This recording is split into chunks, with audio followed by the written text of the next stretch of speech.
Hi and welcome to Rebecca Assimilates. So today we are going to be thinking about why you shouldn't really, while you're writing your story, why you shouldn't get lost in worrying and dwelling on who your target reader is going to be. I did. I made a lot of mistakes, and I feel like it is kind of one of those things that you learn through doing it wrong, but I would like to save you time and just kind of say that it doesn't really matter who your reader is going to be as long as you write a good story. And I feel like this is a good time to talk about the partnership between the writer, the author, and the reader, whoever they may be, because we can't control that, and sort of talk about it as a journey. So if we were map makers, not map makers, the maps are there, they're already there, there was map makers long ago. If we are route makers, if we decide, if someone goes to a particular touristy place or a country and they're like, oh, and they go into like one of those little gift shop tourist places, information places, and there are routes there, we chip away at the land and create a route. And we want a particular kind of touristy driver to pick up our route and decide that they're going to drive along it. It needs to be appealing to them. They are our reader. They are going to drive along the journey. We just create the route. We suggest it to them. We give them kind of a bit of a promise of how good it's going to be. But they are the ones that get behind the wheel and they actually experience it. The journey can't happen without the reader. And that's the thing, the kind of readers you get. I mean, you might make a route that is very beachy, it's very coastal, it's lovely, there's loads of different kinds of beaches, it's hot, it's a hot place. I mean, you're going to be attracting drivers that are like, maybe a bit surfy, cool dudes, you know? Maybe it's historical, a little bit romantic, your route that you have chosen. You've definitely chosen to take people to places of interest that tick certain historical boxes. The people that pick up your pamphlet of your route, they're going to want that. They're going to want that little bit of romance. They're going to want that history. They're going to want to discover and be inspired by things that have happened in the past. They're going to want to walk in the footsteps of certain big events. Maybe a cliff climber or a bungee jumper or someone like that walks into the tourist information centre. They see your pamphlet and maybe it's got massive cliffs on it and it promises great heights and they're like, yes, that's the one for me. That's the one that I want. So they are your target reader, that kind of driver.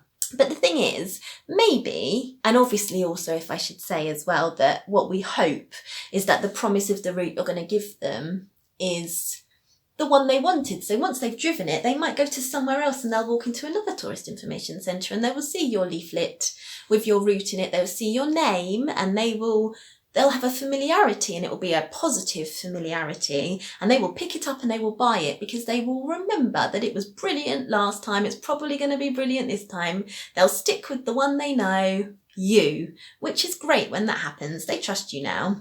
Say the target reader who you feel like is the one that's going to buy your route that you have created.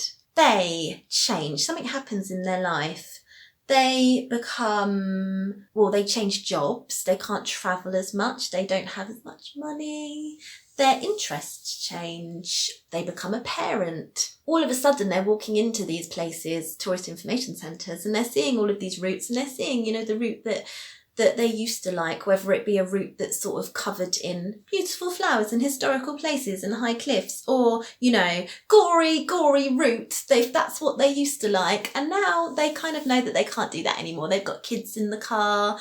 Their life's a little bit more practical. Something has changed and they need a route that promises public toilet destinations and places of educational interest and health and safety and play areas, and that is what they're going to go to. They might, do it a bit resentfully and a bit like, oh, I want to go for the gory route, but they can't anymore. And so they've changed. And obviously at the same time, you might have people come in who used to be more of a practical person who have now decided that actually, yes, they want a different route. They see your route, and your route, the cover is very appealing and the words on the cover give great promise, and maybe they just want to be kind of a different person. They want a bit of inspiration and they might do it. And maybe also the target reader who you're thinking about, and in this situation where you're a map maker, a route maker, your target driver, maybe they're actually someone completely who you wouldn't expect. Maybe someone walks in and you're like, yeah, they're not going to pick up my leaflet, and they do, and they go and buy it. Maybe they want a bit of a change, and they're not someone that you're going to be able to, back to your story, they're not someone that you're going to be able to write towards, because you don't know they're coming. You just can't do it. Maybe on like your 6th or 7th draft,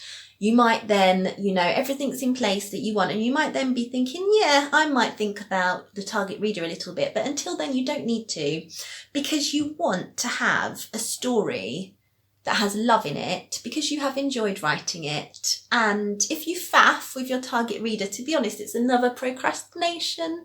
It's another one of those that I fell into, where you kind of think, oh, I'm going to do this instead of writing, or I'm going to do this instead of writing, oh, I'm going to do this. But the thing is, your target reader is kind of out of your control. You don't really know who it's going to be. You can kind of sort of work out maybe who it might be if you have experience in that area. I mean, if you're going to traditionally publish, that's kind of what the publisher does, isn't it? They think about the reader because they've done that. That's their job. They can do that. It's effortless for them. That's hard for us. It's out of our control. But you know what we can do? We can write. That is in our control. We can write wonderful fictional stories, and we can make them wonderful.